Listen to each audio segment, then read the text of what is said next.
Imagine being a little girl trapped in a nightmare, where every cruel word and every blow is hidden behind silent tears, until the one creature who sees it all decides enough is enough.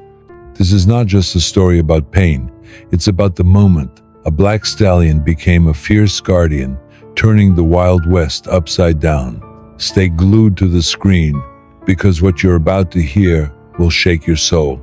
If you're watching from anywhere in the world, drop a comment below and don't forget to subscribe. The story starts now. I remember the first time I realized the world could be cruel. It wasn't the bruises on my arms or the sting of a wooden spoon across my back that taught me that lesson. It was the look in her eyes. My stepmother didn't just hurt me, she enjoyed it. That morning the sky was the color of burnt ash, and the wind felt like it was warning me. But even then, at 8 years old, I already knew there was no wind strong enough to keep evil away.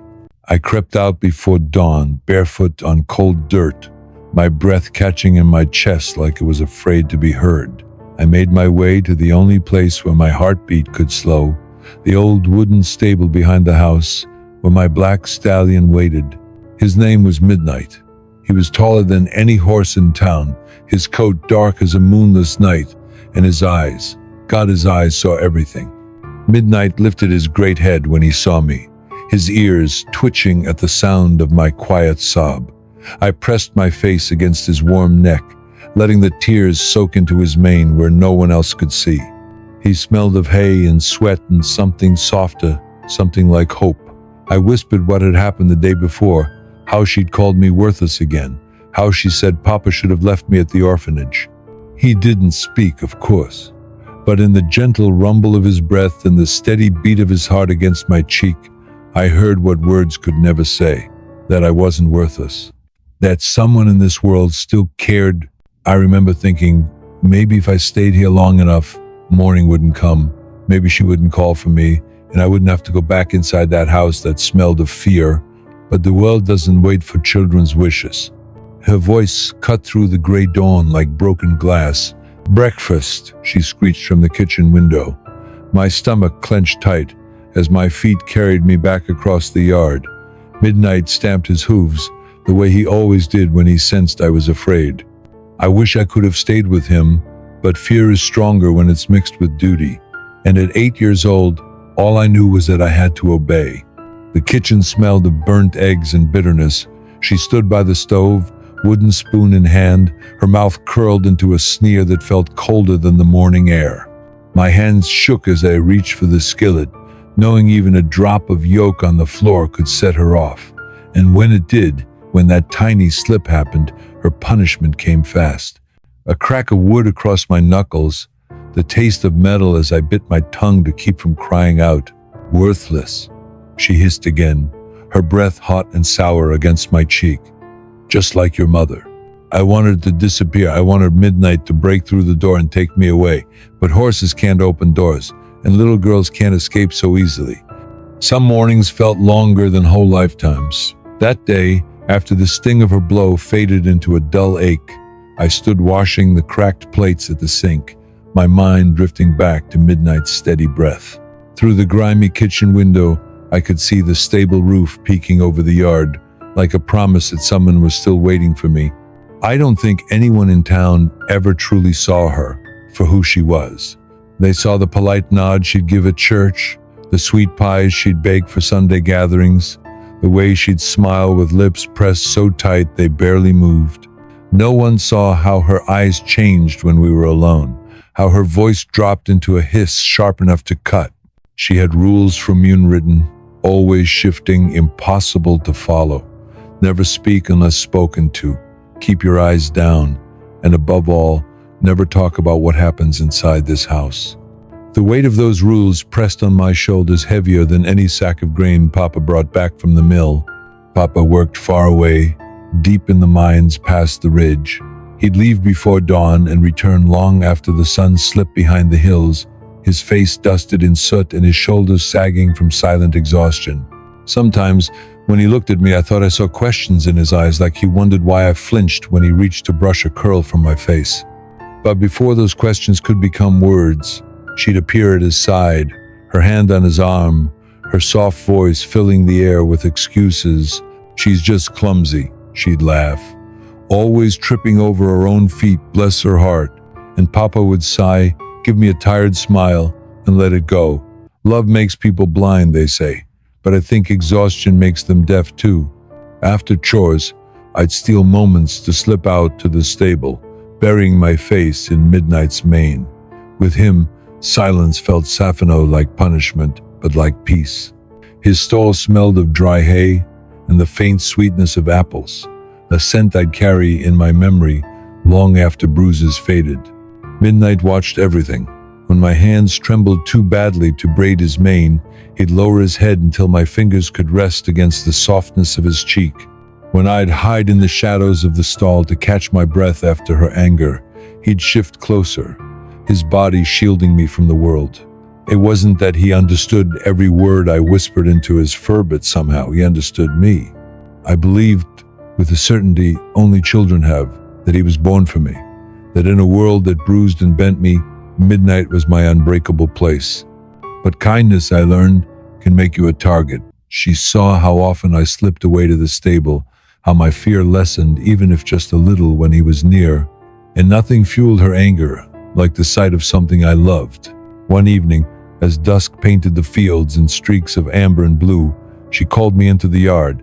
Her silhouette stood sharp against the dying light, the leather strap coiled around her wrist like a living snake. My stomach dropped. "I see the way you cling to that beast," she spat, her voice low, trembling with rage she barely contained. "You think he can save you? Maybe it's time he learned who runs this house." I froze, words catching in my throat like thorns. Midnight, tied to the fence, lifted his head. His ears flicked toward her, then toward mirroring the air between us. Before I could speak, before I could even breathe, she stepped forward, the leather strap slicing the air with a hiss that seemed to split my heart. I raised my hands, not to protect myself but to shield him. But Midnight wasn't the same gentle shadow anymore. His muscles rippled under his dark coat, his stance lowering, eyes narrowing into a stare that felt older and deeper than anything human. For the first time, I saw the wildness that lived beneath his calmer wildness, not of cruelty, but of something fierce and ancient, protection. She didn't notice. Blind in her fury, she swung the strap toward his flank. It never landed. With a movement so fast it stole my breath, Midnight's massive head snapped around, teeth clamping onto the leather. The strap wrenched from her grip, falling useless to the dust. She stumbled backward, shock breaking across her face like a cracked mask. For a hot beat, the world held its breath. And I realized something. Midnight wasn't afraid, not of pain, not of her, not anymore. In that moment, standing barefoot in the cooling dirt, bruises on my skin and terror pounding in my chest, I saw the truth. Sometimes, love doesn't look gentle. Sometimes, it looks like 1,000 pounds of muscle and bone ready to fight the darkness. I thought that moment when Midnight tore the leather strap from her hand would be the end of it. I thought maybe she'd finally see what I saw in his dark eyes. Not rage, but a promise. A line drawn in the dust that she could no longer cross. But monsters don't stop when they're afraid. They stop only when they're forced to. After she stumbled back, face pale and breath ragged, her gaze shifted not to Midnight, but to me.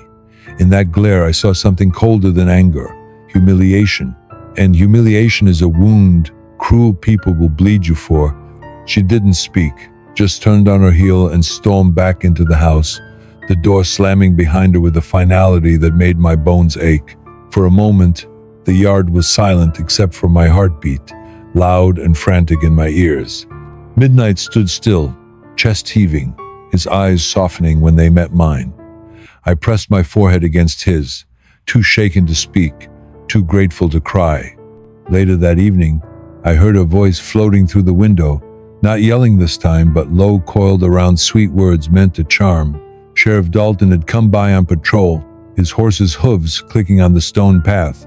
She stood at the fence, apron dusted with flour she'd never used for baking, her smile as practiced as a preacher's sermon. I stayed hidden behind the stable door, heart pounding, listening. "It's that horse, Sheriff," she sighed. her voice dripping worry. "I'm afraid he's gone mean. Nearly bit me today. And with my poor husband away in the mines, well, you know how it is." Sheriff Dalton's voice was gravelly, slow as a river carving stone. "Horses don't turn mean overnight, Mrs. Hale," he said, "and that animal's never given me cause for worry." "Oh, but you didn't see it," she pressed on, weaving truth and lies together like thread. The look in his eyes, like he was waiting for a chance to do real harm. The sheriff paused, and even from my hiding place, I felt the weight of his silence. Dalton had known our family for years, but men can't always see past a woman's gentle tone to the venom underneath. "Best keep the child away from him for now," he finally advised. "A horse that size, if he truly turns, could kill without meaning to." My breath caught. Keep me away? Midnight was the only safe place I had left. The thought of losing even those stolen moments in the stable felt worse than any bruise. After the sheriff left, she came inside, and the look she gave me was victory wrapped in softness. "Did you hear?" she murmured, voice calm but sharp as broken glass. "Even the sheriff thinks that beast is dangerous. Keep away from him, or I'll see him put down." That night, I lay awake on my straw mattress, every board in the floor groaning under her footsteps as she moved through the house. I thought of Papa miles underground chipping away at stone, never knowing the cracks spreading through the walls of his own home. I thought of Midnight, alone in his stall, breathing the same dust I did, but without even the words to plead his case. And as the moon drifted through the clouds, a terrible thought settled into my chest, heavy as a stone. She wouldn't stop. Midnight had defied her, and that was something she couldn't forgive. If she couldn't scare him, she'd break him, or worse. In the following days, the air around the house grew thick with unspoken threat. She watched me constantly, her eyes sharp and cold. When I swept the floor, she stood in the doorway. When I fetched water from the well, she lingered by the window. The stable became a forbidden place, but I still found ways to steal a few moments, pressing my cheek to Midnight's, breathing in the warm, earthy scent of his coat. Each time, his eyes found mine, and I felt the same silent question there. "Are you still safe?" I tried to keep my visits short, to avoid her suspicion, but guilt burned in my chest each time I left him standing alone in the half-light. The longer I stayed away, the more restless he seemed, pawing at the ground, nostrils flaring at every creak of the house. One evening, the sun bleeding out behind the ridge, Sheriff Dalton returned. This time, he asked to see Midnight himself. She was all sweetness again, guiding him to the stable, her hand brushing the sheriff's sleeve as though they were sharing some private worry. I trailed behind, heart hammering so hard it felt like it might break through my ribs. Midnight stood waiting, muscles taut beneath his dark coat. His ears flicked toward the sheriff, but his gaze never left me. Dalton stepped closer, hand outstretched, palm up the way a horseman shows respect. Midnight's head lowered, he sniffed the sheriff's hand, then nudged it gently. "Seems calm enough to me," Dalton murmured. "He hides it well," she countered quickly. "You should have seen the way he snapped the strap from my hand, like he meant to tear my arm off." Dalton's eyes narrowed. "Did the child see this happen?" Her lips twitched, almost too fast to notice. "She's too young to understand what she saw." The sheriff turned to me, his gaze steady but kind. "Did he try to hurt her?" My voice caught in my throat, but I managed to shake my head. "He only stopped her from hurting him," I whispered, so quiet I barely heard it myself. Dalton studied me, then Midnight, who stood unmoving, muscles coiled but not aggressive. I held my breath, silently begging him to see what I saw, not a savage animal but a protector. Finally, he let out a slow breath. "Keep him tied up for now," he said. "I'll come back in a few days." As they walked back to the house, I stayed behind. Midnight's muzzle found my shoulder, warm and heavy, as though he was telling me, "We'll weather this too." I buried my face in his mane, blinking back tears I couldn't afford to spill. But as the dusk deepened into night, a seed of dread rooted deeper in my heart. She wouldn't be satisfied with warnings or gossip. She wanted Midnight gone, and the longer he stood between her and her cruelty, the harder she'd push. And in that moment, for the first time, I truly feared what she might do next. Nights grew longer after the sheriff's visit, or maybe it was just that my fear made every hour stretch thin as paper. By day, she still wore the mask of the worried guardian's oft words for neighbors, carefully measured sighs, hands wrung like she carried the world's sorrow in her palms. But at night, when shadows swallowed the corners of the house and Papa was miles away, in darkness deeper than the mine, the mask slipped. She'd stand over my bed, her face carved into angles of contempt, whispering things no child should ever hear. Promises of punishment if I so much as stepped near the stable again. Warnings of what might happen to Midnight if I disobeyed. "One word from me," she hissed, "and that beast will be shot where he stands." And I believed her, because cruelty is most believable when it wears a familiar face. The days blurred into each other. Chores done under her watchful glare, meals swallowed without tasting, bruises blooming like dark flowers on my skin. I learned to carry silence the way other children might carry a favorite doll, but my silence weighed more each day. Midnight felt it too.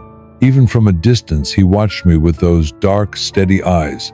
When I was forced to pass the stable without stopping, he'd stamp his hoof or toss his mane, a silent protest. And when the yard was empty, when she had gone to town or into the cellar, I'd slip to his side, pressing my cheek to the curve of his neck, letting my breath steady against his warmth. Each visit was a stolen miracle, and each goodbye felt heavier, as though we both knew time was running short. It wasn't long before the town began to murmur.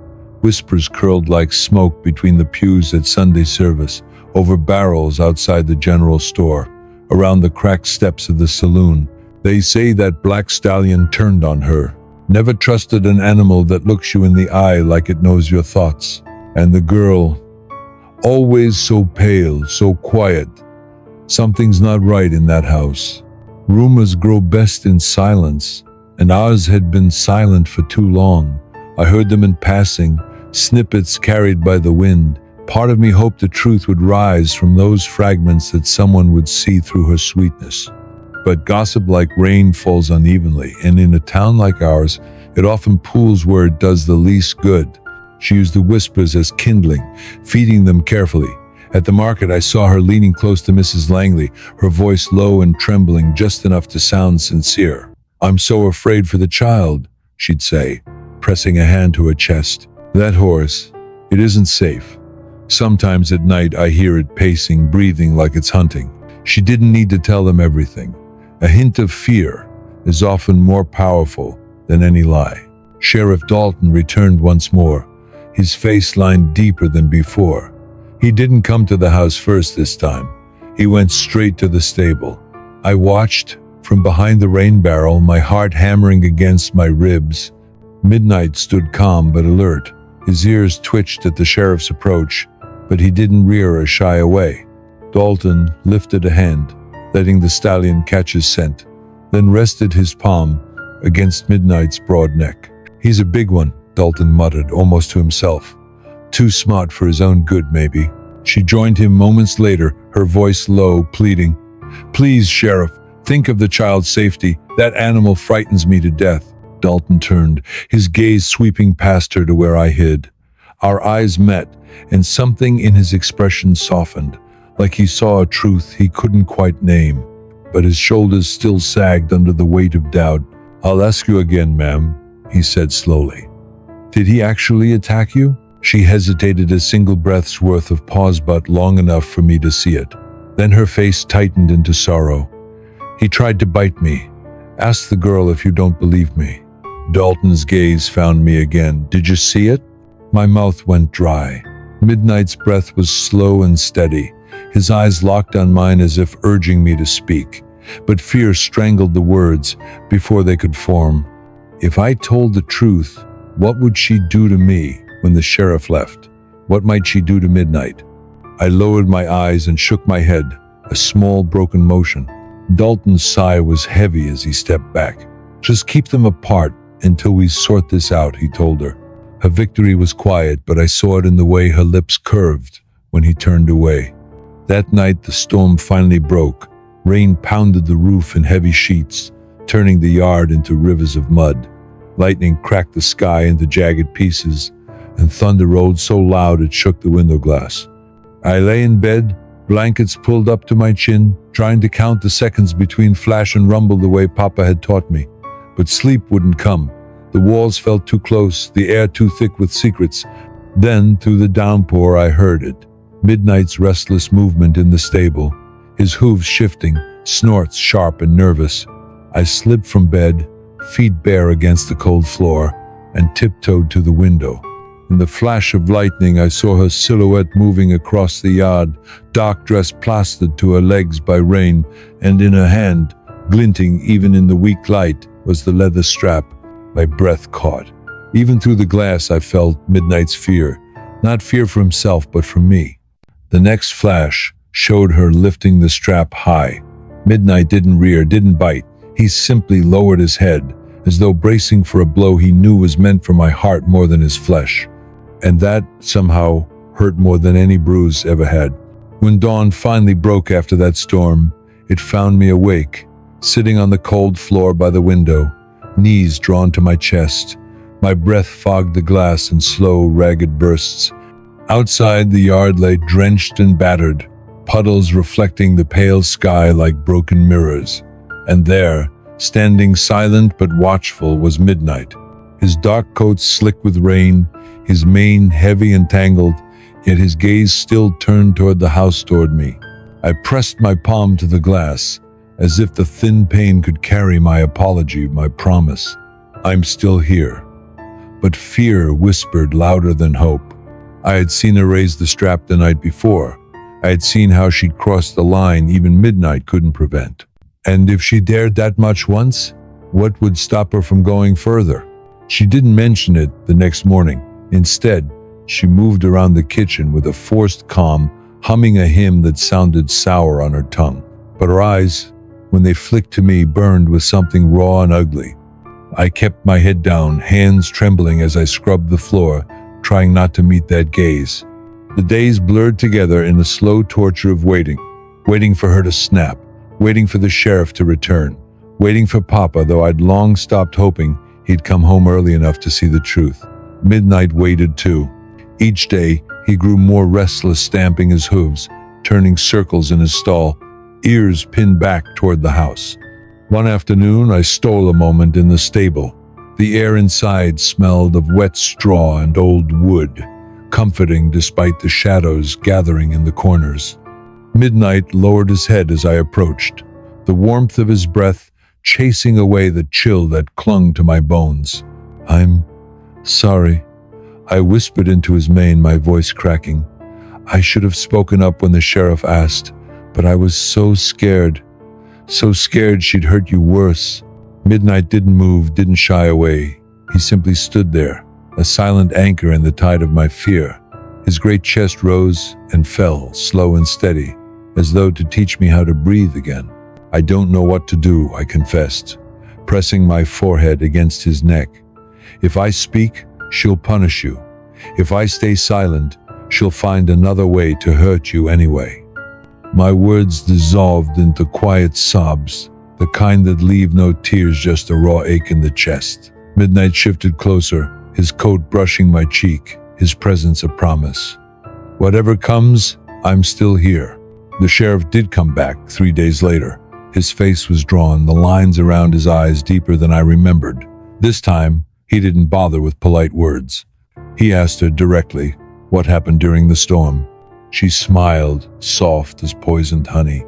The beast tried to bite me again, Sheriff. I had to defend myself.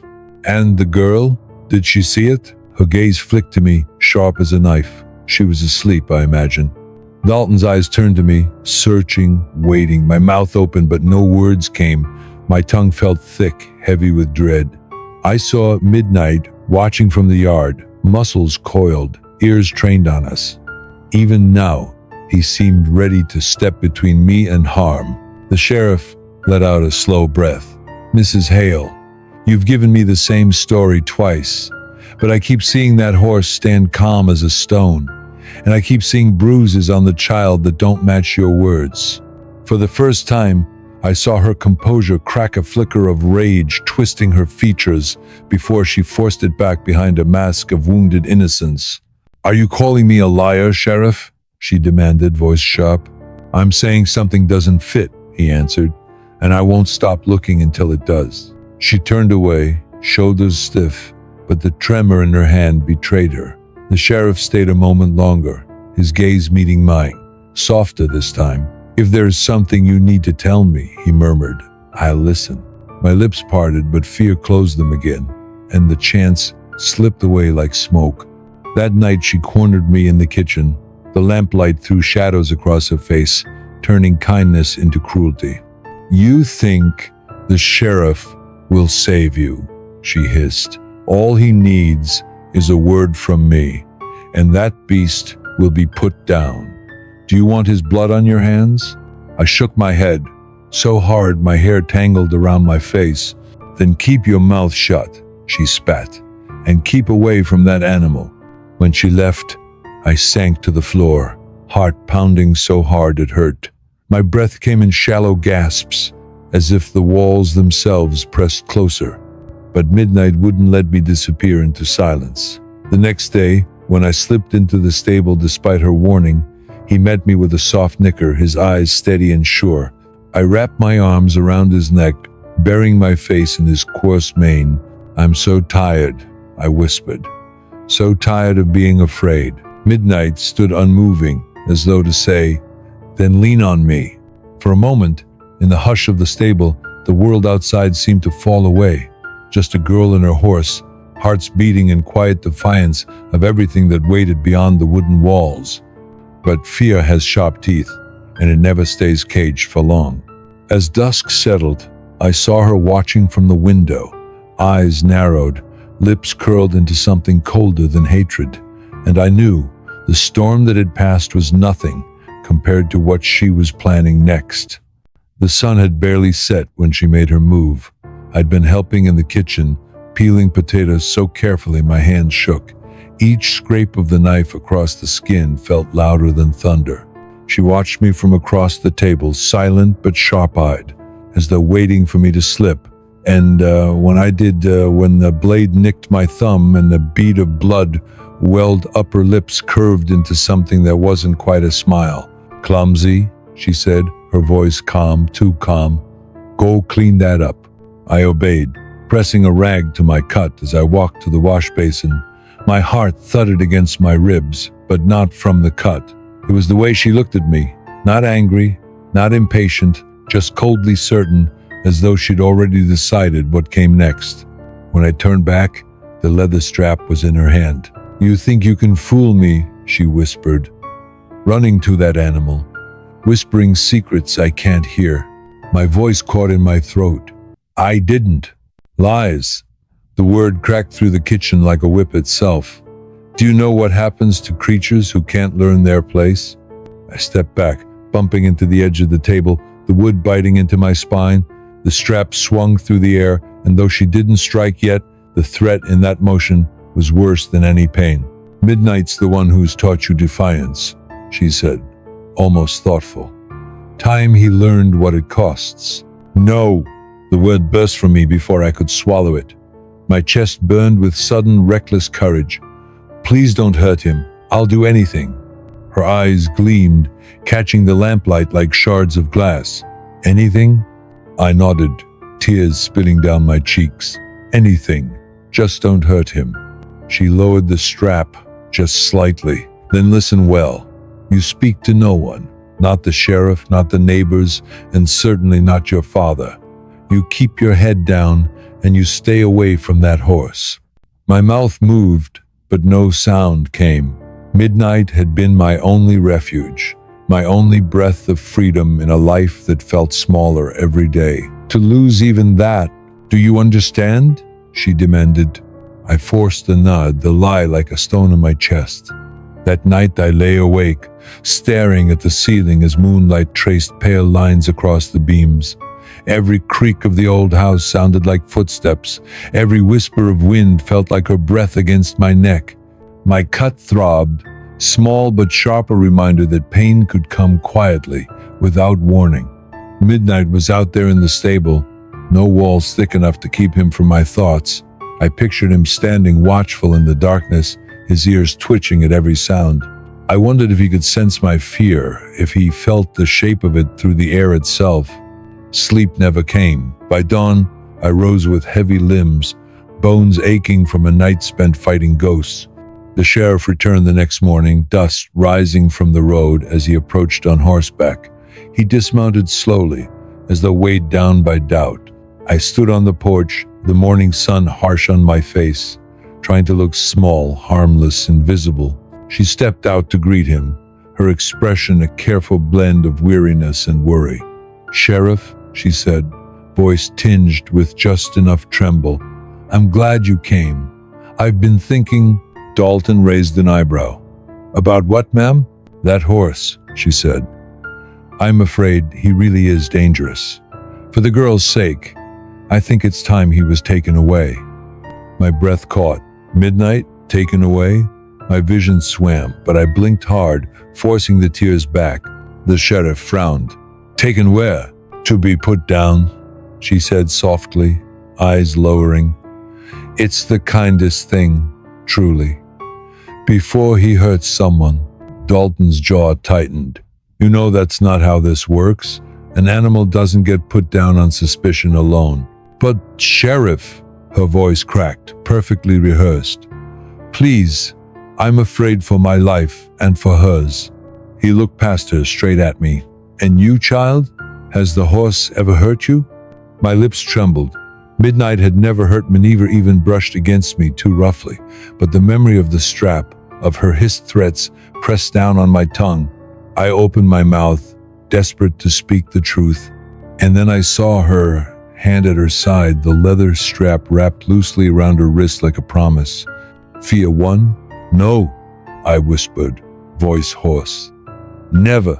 Dalton studied me, something hardening in his gaze.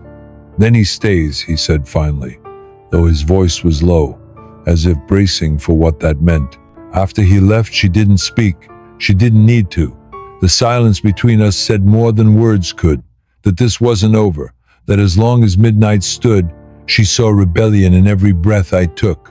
That evening, I crept to the stable despite everything. Midnight met me at the door, his warm breath a comfort against the cold bite of dusk. "I tried," I whispered into his mane. Guilt thickened my chest. I wanted to speak, but I couldn't. He stood quiet, but his heart beat strong and sure under my palm, and somehow that steadiness felt like forgiveness. "I don't know how to save us," I confessed, "but I swear I won't let her take you." The wind stirred his mane, and in that moment, I dared to believe he understood. I thought the worst she could do had already come and gone. But darkness doesn't just strike once and leave, it creeps back, testing every weakness it finds. It was near dusk when I saw her at the window again, a figure framed by the dying light, her shadow long across the kitchen floor. She was holding something small, glass catching the last rays of soothe bottle, pale liquid inside that glowed almost innocent. But my stomach turned to ice. Even before I knew what it was, my heart understood. Poison? I didn't breathe. I barely blinked, just watched as she uncorked it with slow, deliberate care. The hatred in her face had grown so calm it was terrifying. No rage, no wild anger, just a cold certainty, like someone sealing a letter they'd written years ago. And in that frozen moment, I understood. This wasn't just to punish me. This was to break me completely. Midnight wasn't a threat to her life. It was a threat to her power. He was the one thing left that loved me without fear. And that love made me harder to control. As the light faded, she slipped out into the yard, bottle hidden in her apron. I followed without thinking, my legs trembling so badly I stumbled twice. The stable door stood half open, the smell of hay mixing with the bitter tang of fear. She reached for Midnight's feed, her hands steady despite the crime she was about to commit. But Midnight lifted his head, ears pricked, nostrils flaring. Even before I could cry out, he knew something was wrong. His massive body shifted, a a ripple of muscle under the black coat as though he meant to place himself between her and the feed. I found my voice too late. "No, please don't," she spun, the bottle still in hand. "So," she hissed, "you were spying." "I wasn't, I just please." "Shut your mouth!" Her voice cracked like a whip. "You think you can defy me because of this beast? He's the reason you've turned against me." Midnight pawed the ground, hooves striking sparks off the stone. His breath came out in hot, sharp bursts, eyes locked on her every movement. "Step aside," she ordered, her voice low with a dangerous calm. "Let me finish this." My heart raced so loud, I thought it would choke me. "Please, don't hurt him," I begged. "He's done nothing wrong." "You've done nothing but defy me since that cursed animal came here," she spat. "And now you'll watch what loyalty costs."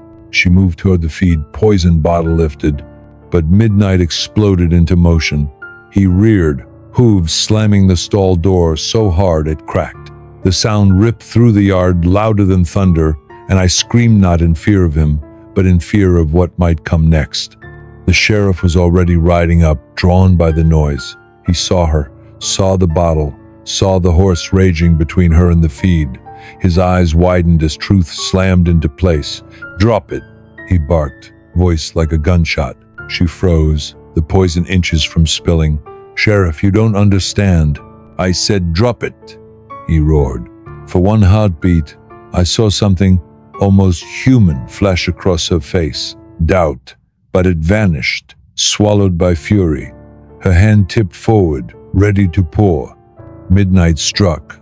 His great head swung, jaws closing around the bottle. Glass shattered in his teeth, shards scattering like deadly rain. The liquid hissed against the straw, harmless now. But Midnight didn't stop. He surged forward, body filling the stall door, ears pinned flat, muscles coiled with raw rage. She stumbled back, eyes wide for the first time. The sheriff leapt from his horse, grabbing her by the arm just as she turned to flee. Her scream split the dusk. I ran to Midnight, hands shaking so badly I could barely touch him. "Are you hurt?" My voice came out as a broken whisper. He lowered his head, breath still ragged, foam flecking his dark muzzle, but his eyes met mine, clear and steady. Alive, unbroken. Sheriff Dalton dragged her from the stall, his face carved from stone. "I've seen enough," he said, voice shaking with fury. "You tried to poison an animal to break this child. She's lying," she shrieked, voice shredding into raw panic. "That beast is mad. It attacked me." The sheriff's gaze cut through her words like a blade. "And yet he stands calm while you hold poison in your hand."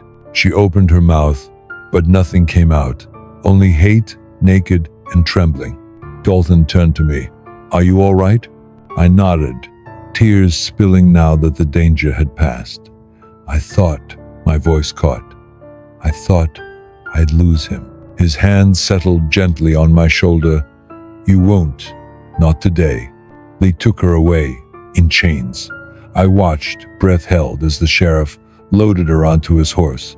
Even as she vanished down the road, her last look was for Menno pleading, not even regret, just a promise of hate that would never die. When the dust settled, silence fell across the yard. Midnight lowered his head, pressing his warm forehead to my chest. The strength in that simple touch nearly broke me. "I thought I'd failed you," I whispered into his mane. "I thought I wasn't brave enough." But he had been brave, for both of us. And in doing so, he taught me what real courage looked like. Not the absence of fear, but standing firm despite it. That night, for the first time in years, I slept without waking in terror. Outside, Midnight stood watch beneath the moon, his dark shape a living promise. You are not alone. The morning after they took her away, the house felt strange. It wasn't silent, not truly, but the kind of quiet that felt like something had been ripped out by its roots. Every creak of the floorboards, every whisper of wind against the window sounded different. For the first time, those sounds didn't carry the threat of footsteps coming closer. I lay in bed longer than usual, the pale dawn spilling across my quilt. Part of me didn't dare get up, as though moving would break the spell that had settled over the house. But another part smaller, braver whispered that maybe the spell wasn't fear this time, but freedom. When I finally rose and stepped outside, Midnight was already waiting. He stood near the fence, black coat shining in the early light, his breath steaming gently in the cool morning air. His dark eyes met mine, steady and calm. And for the first time, I didn't hurry to him in secret. I walked across the yard in plain sight, shoulders back, chest lifting with each step. I ran my hand down the curve of his neck, fingers sinking into the warmth of his mane. "It's real, isn't it?" I whispered. He flicked an ear, the slow, thoughtful way that always felt like agreement. My heart clenched with something sweet and painful all at once. Later that day, Sheriff Dalton returned. His horse's hooves clopped against the dirt, slow and deliberate, as though the sheriff himself was still measuring every breath he took. He dismounted near the fence and removed his hat, wiping his brow. For a long moment, he didn't speak. "I've been thinking," he said finally, voice low, "about what I saw yesterday, about what it means." I stood beside Midnight, my hand resting on his shoulder. "He knew," I whispered, before she even moved. Dalton nodded slowly. "That horse didn't act from panic. He acted from purpose." His gaze swept the yard, landing on the broken shards of glass that still lay near the stable door. "Some folks will say it was luck. Others might call it madness. But I saw it plain. That horse was protecting you, clear as day." His words felt heavy, like stones dropped into a deep well. But they didn't sink me. Instead, they anchored me to something true. Word spread through the town faster than the wind. By afternoon, neighbors I barely knew came by the fence, peering into the yard as though expecting to see Midnight still raging, foaming at the mouth. But what they saw was a calm black stallion, his coat brushed and gleaming, standing beside a quiet girl who no longer flinched at every shadow. Some offered quiet nods of respect. Others whispered behind hands, suspicion and curiosity mixing like dust in the air. A few older men shook their heads, muttering words like unnatural and dangerous. But no one dared come too close, as though they sensed that to stand between Midnight and me would mean testing something ancient and immovable. That evening, Sheriff Dalton sat with me on the porch, the boards still worn smooth by years of pacing feet that had once carried dread with every step. The sheriff spoke softly, like someone talking through a confession. "I've worn this badge a long time," he said, running a thumb along the scuffed metal. "I've seen folks do terrible things to each other, but I can't say I've ever seen what I saw in that stall. An animal not just fighting for itself, but fighting for someone else." I swallowed, voice rough with emotion. He always knew. Even when I couldn't speak, he saw. Dalton's gaze was far away, the last light of dusk turning his face to carved bronze. Maybe there's more sense in creatures than we give them credit for. More heart, too. At night, I still woke sometimes, breath caught in my throat, the old fear creeping back like a shadow I couldn't quite shake. But each time, I'd see Midnight through the window, his black silhouette solid against the pale moonlight, and slowly the fear eased, not gone, but smaller. In those quiet hours, I found my thoughts wandering back over every moment of cruelty, every whispered insult, every bruise hidden beneath sleeves.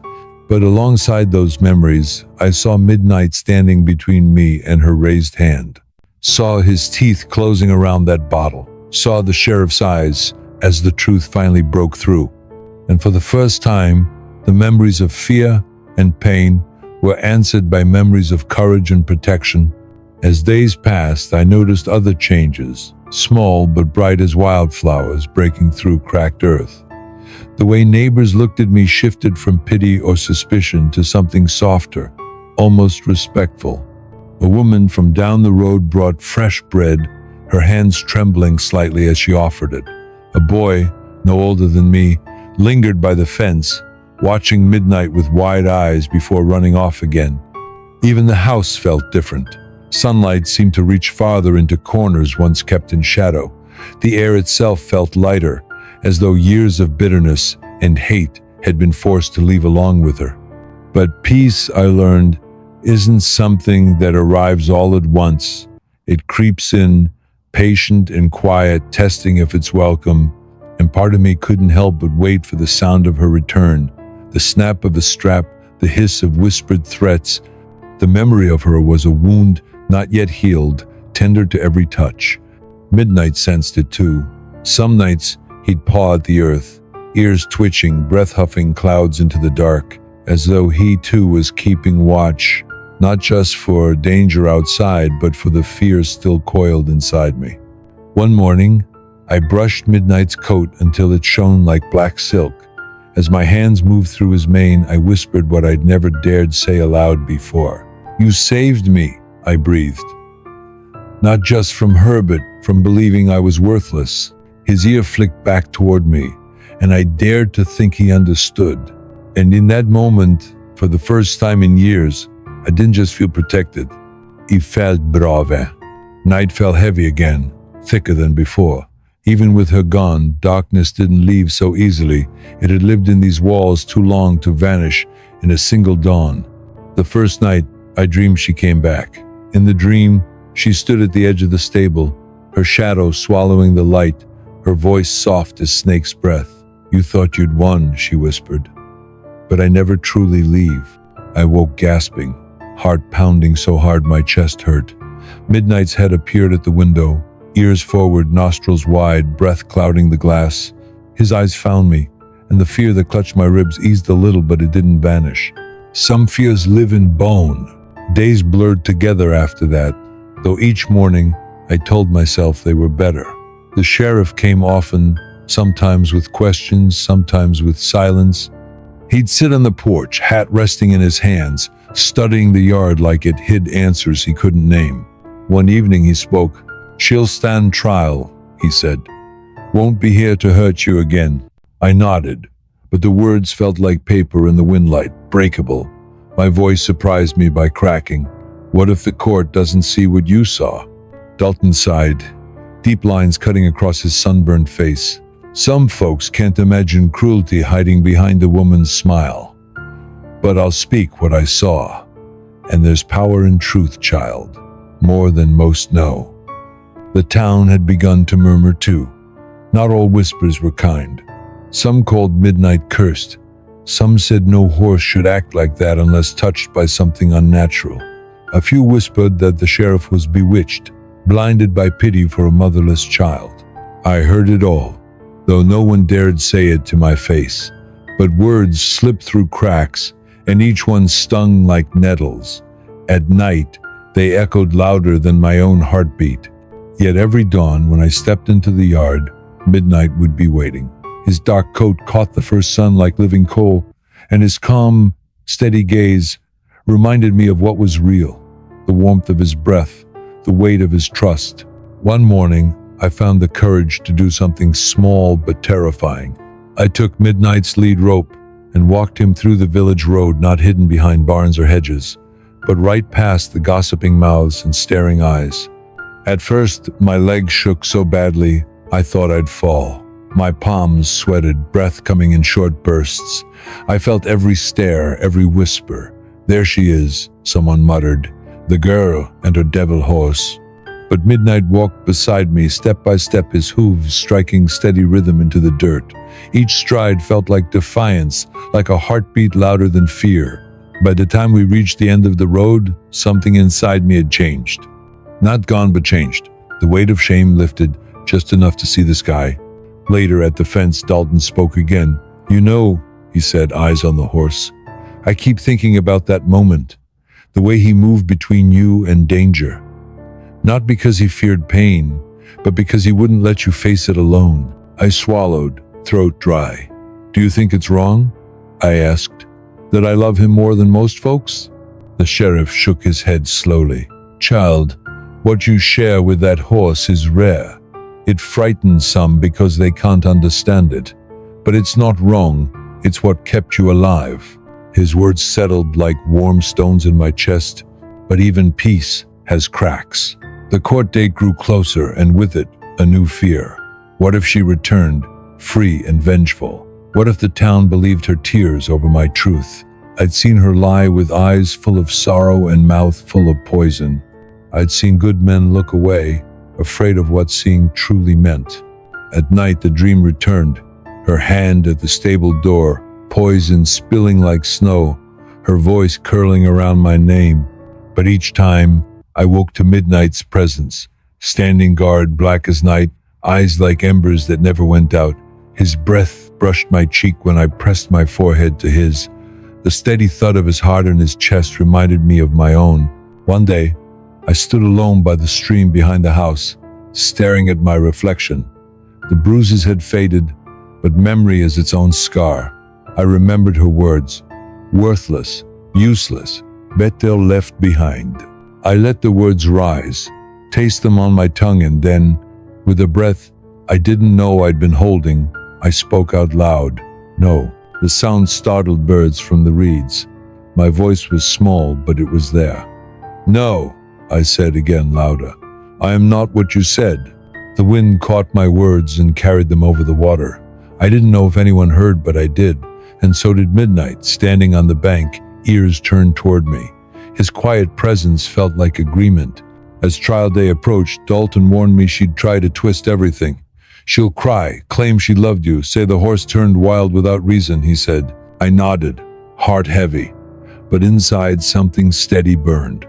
I won't let her steal my truth, I whispered. And for the first time, I believed myself. That night, sitting beside midnight under a sky sharp with stars, I whispered into his mane, we're almost there. He turned his head, muzzle brushing my shoulder, warm breath stirring my hair. Together, we waited for morning, knowing what we'd survived, knowing what still lay ahead, and knowing we'd face it side by side. The courthouse was small and plain, its wooden doors worn smooth by years of hands that carried hope, fear, and sometimes despair. On this day, it stood as the stage where my Fatan midnights would be decided. I sat in the back, hands clenched so tight my nails bit into my palms, my eyes fixed on the figure of the woman they called my stepmother. She was nothing like the frightening shadow from my nightmares. Today, she wore a mask of innocence, tears glistening on her cheeks like drops of poison. Her voice was soft, almost too gentle as she told stories of a loving wife and a troubled child. The jury listened, faces unreadable. The sheriff sat nearby, his expression grim but steady, ready to speak what he knew. When it was my turn, I stood, heart pounding like a drumbeat in my ears. I told them about the bruises that weren't accidents, the words that cut deeper than any slap, the nights I hid behind the barn, and the only one who ever stood by me midnight. I spoke of the fear, the pain, and the bond that saved me from drowning in loneliness. The room was silent as I described how midnight had become more than a horse. He was my protector, my friend, the only soul who understood the darkness I faced. When I spoke of the day she tried to poison him, I saw eyes widen and jaws tighten. But then came the moment I wasn't prepared for. The prosecutor sneered as he pulled from his bag a worn leather-strapped weapon of cruelty and placed it on the table. This, he said, is the proof of abuse. Yet the defendant insists it was discipline. My stepmother rose, voice trembling but fierce, denying everything, painting herself as the victim of a malicious child's lies. She claimed midnight had turned wild on his own, that the horse's aggression was a danger to the town. That's when the sheriff stood, his voice cut through the tension like a sharp knife. I've seen a lot in my years, he began, eyes steady on the jury. But I've never seen loyalty and justice come from an animal like I did from midnight. This horse didn't act on madness or fear. He acted with purpose, with heart. He recounted the moments he witnessed the protective stance, the way midnight intercepted threats, the moment he caught the leather strap and defended the girl, not with recklessness but calculated strength. The courtroom shifted, whispers erupted. The jury leaned forward. Even my stepmother's eyes flickered with doubt. Then the sheriff did something unexpected. He called midnight forward. A hush fell as the black stallion entered, his presence commanding yet calm. He stood tall beside me, eyes dark pools of wisdom and strength. No words were needed. The horse's silent testimony spoke louder than any accusation. He lowered his head, brushing my hand with his muzzle, a gesture that seemed to say, "I am here. I have seen. I protect." The judge's gaze lingered on Midnight before turning to the jury. After what felt like hours, the verdict came. Not guilty of wildness or danger, guilty of cruelty, of abusing a child who found sanctuary only in a creature that loved without condition. My stepmother was ordered to leave the town immediately, barred from contact with me or the horse. Relief flooded through me, but deeper still was a quiet strength born from the knowledge that truth, no matter how hidden, can never be silenced forever. As the crowd dispersed, Midnight nudged my side, his breath warm and steady. Together, we walked out into the sunlight, the future uncertain but ours to face. The morning after the verdict, the sun rose like a promise, painting the sky with shades of gold and hope. For the first time in years, the air around the old homestead felt lighter, like a breath finally released after holding too long. I stepped outside, the worn path beneath my feet familiar but transformed. The barn, once a place of hiding, now stood as a sanctuary, a symbol of survival and strength. Midnight waited, his midnight black coat gleaming in the soft light, eyes warm and steady as always. No words were needed between us. The bond we shared spoke louder than any language. He lowered his great head, and I ran my fingers through his mane, feeling the steady thrum of life beneath his skin. The town watched quietly as I saddled Midnight and prepared to leave the only home I had ever known. But this time, it was different. I was no longer the frightened girl hiding behind the barn. I was a survivor, a fighter, a voice for those who could not speak. Sheriff Dalton stood nearby, his usual stoic expression softened by a proud smile. "You've come a long way," he said quietly. "This isn't just your victory, it's a lesson for all of us." I nodded, swallowing back the lump in my throat. "Midnight saved me," I said. "Not just from her, but from the darkness inside myself." As I mounted Midnight, the horse shifted beneath me, powerful muscles rippling like waves. The familiar weight settled into my bones, a rhythm that echoed the beating of my heart. We rode slowly down the road that led away from the homestead, past the quiet fields, and beneath the tall oaks that whispered secrets to the wind. The path ahead was unknown, but with Midnight by my side, I knew I could face whatever came. The days that followed were filled with healing. The town, once filled with whispers and judgment, began to open its arms in quiet support. Neighbors I had only ever seen from a distance smiled and offered kind words. Children waved from their porches, and even those who had doubted began to nod with respect.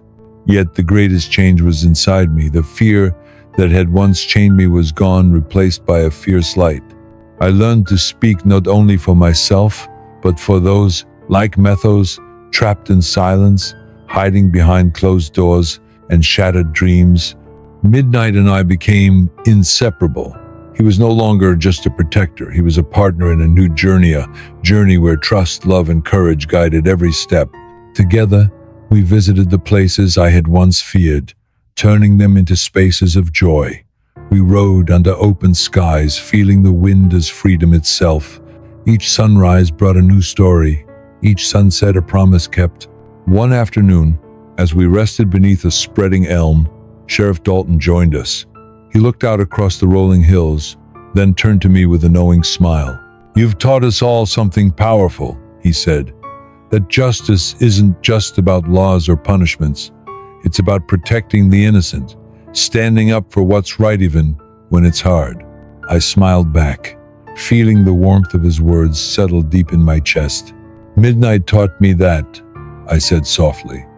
"Sometimes, the fiercest hearts beat inside the most unexpected places." The years passed gently. I grew stronger, wiser, and more certain of who I was. Midnight aged alongside me, his black coat graying but his spirit never dimming. We became a symbol, a living testament to the power of loyalty and the unbreakable bond between a girl and her horse. Stories of our journey spread beyond the town, inspiring others to find their own courage. On a quiet evening, as the sun dipped below the horizon, I sat beside midnight in the field where it all began. The soft rustle of grass and the distant song of crickets filled the air. I rested my head against his neck, feeling the steady beat of his heart beneath my hand. "Thank you, my friend," I whispered, "for saving me, for loving me, for showing me the way." His warm breath stirred my hair, and in that moment, I knew no matter where life took us, we would always ride together. The story of the black stallion and the little girl who refused to be broken is more than just a tale.